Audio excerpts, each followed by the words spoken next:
Monroe. That's where they are now reporting 35 new cases within the last 24 hours, making the county total close to the 1,000 mark now. The Keys considering closing to tourists to try to stop the rise in cases. And a lot of people are asking what will happen to the lobster mini season. Local 10 News reporter Ian Margol is live for us right now in Key Largo. What are they saying down there, Ian?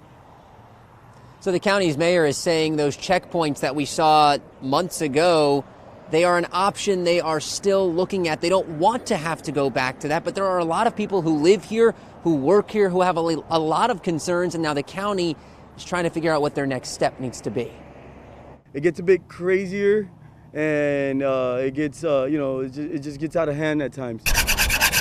Gabriel Gonzalez runs a boat rental company in Key Largo and has seen for himself what has happened since Monroe County dropped the checkpoints that kept out visitors. I was getting bombarded with families, big-time families from, Miami and all this, but we were just trying to control it. So he is understandably concerned about what's going to happen with lobster mini season just days away, since every year it brings a major influx of visitors to the area.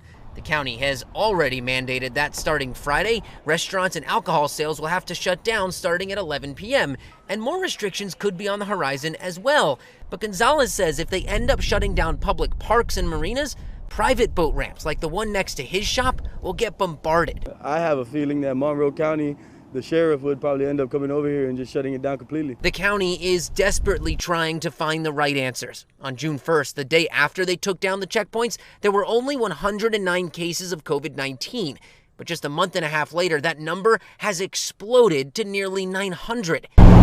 And now Mayor Heather Carruthers says they may end up asking for the Florida Fish and Wildlife Conservation Commission to cancel mini season entirely. And what we're seeing is that the people who are coming to visit us are not respecting our restrictions about mask wearing. So tomorrow morning, the county will be discussing all of this, including whether or not they are going to be asking FWC to cancel mini season. Now, I did speak to FWC today. They said right now they are moving forward as planned. We will let you know what happens at that meeting tomorrow morning. Live in Key Largo, I'm Ian Margol, Local 10 News.